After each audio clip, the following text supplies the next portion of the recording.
Superman is one of the most powerful and iconic superheroes of all time, notoriously taking on supervillains and solving crime. But unfortunately, this one bled into reality.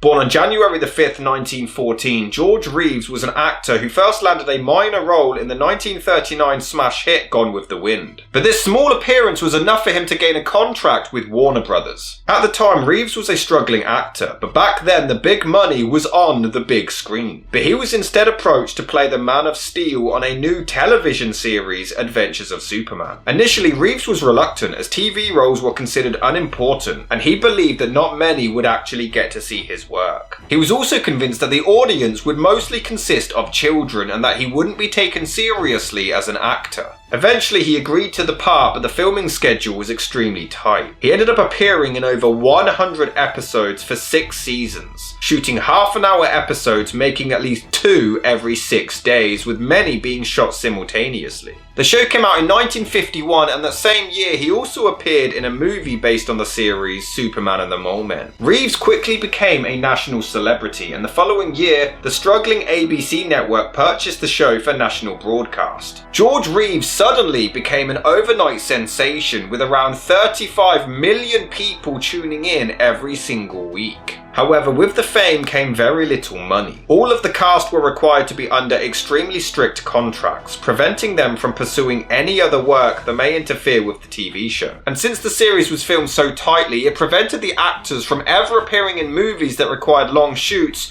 or any stage work that were long-term contracts. This meant that they were all restricted to the low salaries on the TV series, with very little means to make ends meet. Reeves was a huge icon and role model to kids, so he would often try to earn a bit of extra money by making some personal appearances in his Superman costume. He would deliberately avoid smoking cigarettes around children and ended up quitting completely. In fact, he was often surprised to find out that he had any adult fans, convinced that they were all children. At a guest appearance in one report, a child allegedly confronted Reeves with a loaded gun, determined to prove that he wasn't really Superman. However, Reeves remained in character and supposedly managed to convince the child to drop the gun by warning him that the bullet would bounce off of him and ricochet into another innocent bystander. He also kept his private life out of the public eye. He was romantically involved with Toni Mannix, the wife of MGM general manager Eddie Mannix, who were involved in an open relationship at the time. Unfortunately, Reeves' initial concerns were well-founded. He began to struggle finding any other work outside of Superman. After the second season of the show, Reeves, frustrated, refused to renew his contract and left the series, citing the low salary and one-dimensional nature of the character as reasons for doing so. He was also worried about being typecast, and hitting the age of 40 began to feel uncomfortable playing such an intense physical role. He decided to start his own production company, determined to make his own project, Port of Entry. But it was now when the producers of the show reapproached him with a new salary offer, $5,000 a week, which is around $57,000 today. But this was only when the show was in production, which was around 8 weeks a year. Due to this, he was unable to secure funding for Port of Entry, and the project never got made. His concerns were worsened even more when he starred in a different feature film in 1953, From Here to Eternity. But during the screening, when Reeves appeared, the audience began to laugh and shouted, "It's Superman!" This greatly concerned the producers, and his scene was cut from the film. Initially, the Superman series was suddenly cancelled after 6 seasons, but they were attempting to bring it back with a sequel film called Superman and the Secret Planet, as well as a new 26-episode season. Reeves reportedly entered a deep depression as he could never seem to escape his most popular role, even appearing as the character on an episode of I Love Lucy. His Superman co-star Ben Weldon would later report, quote, "After the I Love Lucy show, Superman was no longer a challenge to him. I know he enjoyed the role, but he used to say, 'Here I am, wasting my life,'" end quote. Reeves frequently complained to friends, columnists, and his mother about his financial problems, claiming that the revival of Superman was only a temporary fix. He actually wanted to direct his own low-budget sci-fi film but failed to secure financing, and it never happened. He began heavily drinking and was convinced that the only way for him to make a living was to continue playing Superman despite now being 45 years old. It was in 1958 when George Reeves separated from his lover Toni Mannix before entering a new relationship with Leonore Lemon. After dating for around 6 months, it was reported that they were about to become engaged and honeymoon in Tijuana. Reeves was highly regarded by his peers, being described as a noble southern gentleman, despite being from Iowa, who had a sign on his dressing room door that read, "Honest George, the people's friend." It was on June the 15th, 1959, when George Reeves and his partner Leonore Lemon left home for some dinner and drinks. But unfortunately, this was all about to come to an end.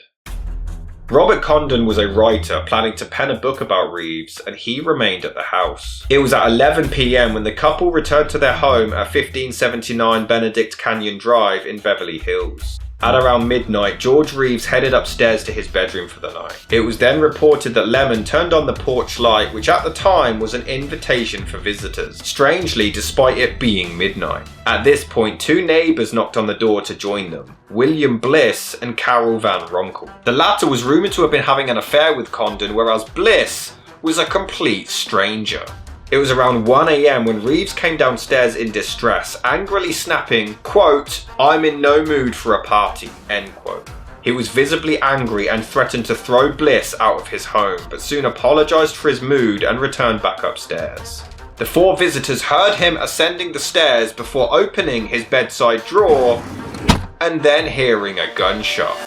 George Reeves was dead at the age of 45 from a gunshot wound to the head, but the root cause of this has been speculated for the past 67 years.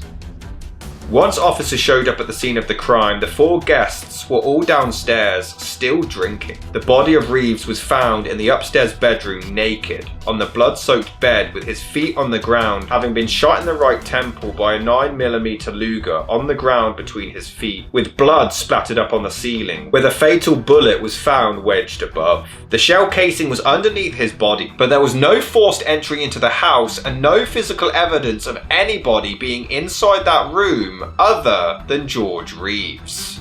His body was examined and the official conclusion was a first theory, that George Reeves tragically committed suicide. It's been heavily reported that he was depressed due to his current status in Hollywood and inability to find any roles outside of Metropolis. The official coroner's report stated, quote, "The position of Reeves' body on the bed, the angle of the bullet's path and the autopsy findings all point to suicide," end quote. Furthermore, on the day of the incident, Leonore Lemon creepily predicted her own partner's death. As he slowly walked back up the stairs, she turned to the other guests and said, "He's probably going to go shoot himself." As they heard him open the drawer, she continued, "He's opening a drawer to get the gun," at which point a gunshot was heard, to which he finally finished off with, "See there, I told you so." Once this quote was brought to life, Lemon claimed that she was only joking.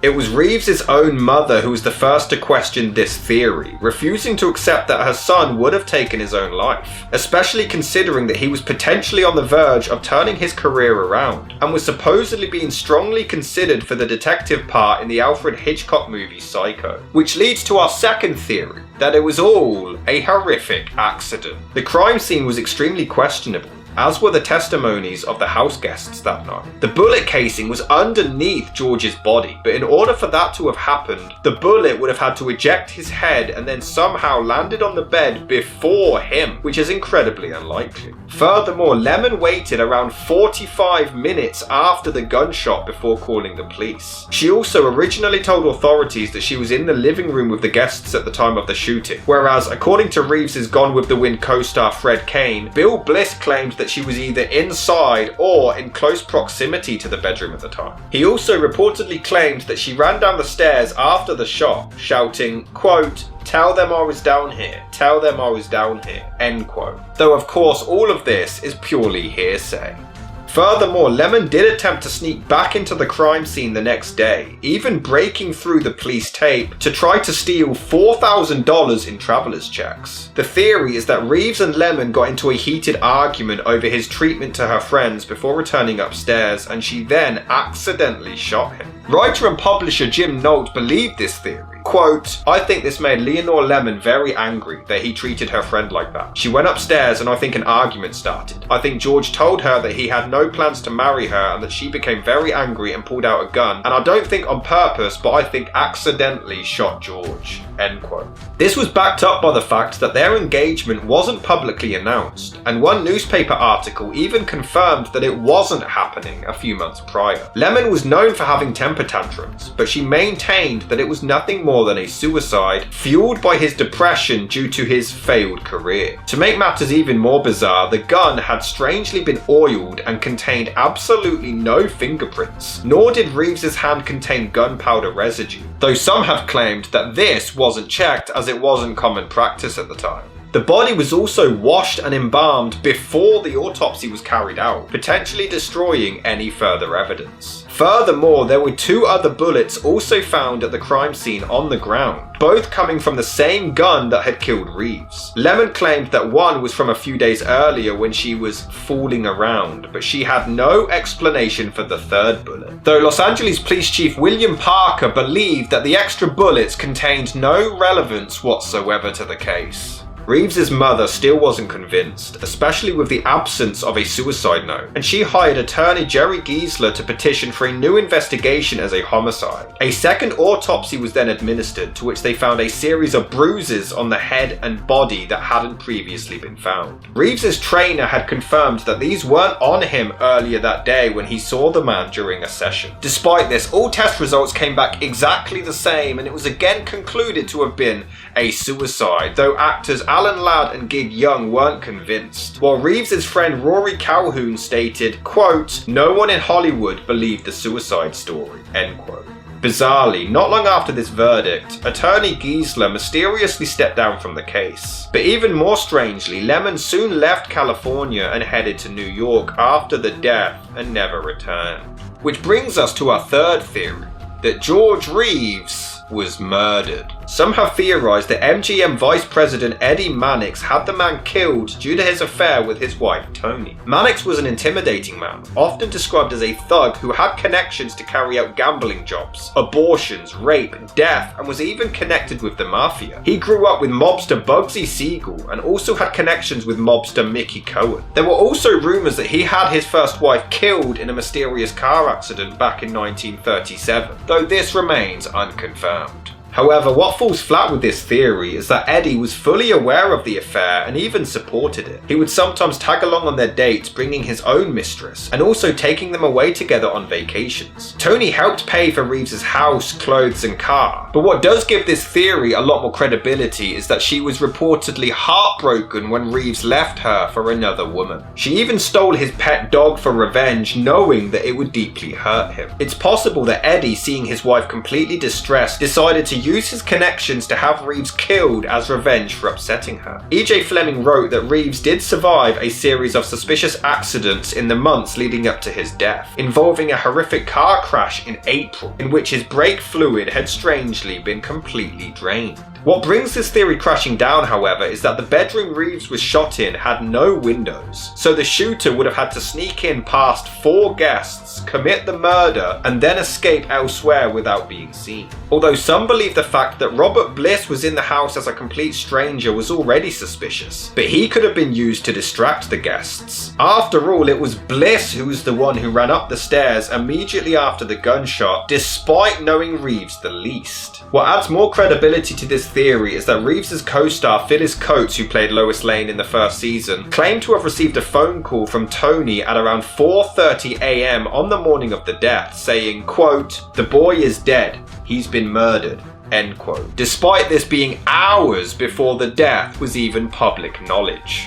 Furthermore, in 1999, publicist Edward Losey, who had become close with Toni in her 70s, claimed to have been in the room when a distressed Toni Mannix was, quote, "absolutely terrified of going to hell," end quote, and confessed to a priest that she and Eddie had Reeves murdered. The priest then told Losey to not tell anyone about this confession or that it would endanger his life. He only spoke out once he was convinced that those who do pose a risk were already dead. But the question remains, if he was murdered, how did they do so with 4 witnesses sitting downstairs? E.J. Fleming pointed out that Reeves was discovered naked, which suggests that he either walked downstairs to complain about the noise without any clothes on, which none of the 4 party guests ever made a reference to in their statements, or he went upstairs and quickly undressed, which is a bizarre thing to do before committing suicide. Furthermore, the witness testimonies didn't suggest that he had enough time to do so before pulling out the gun. If he shot himself, he most likely would have fallen forward and not backwards. In order for the bullet to have reached the ceiling, his head would have needed to be horizontal, but then the gun would have been in his hand or on the bed and not the floor, and the casing wouldn't have been underneath the body.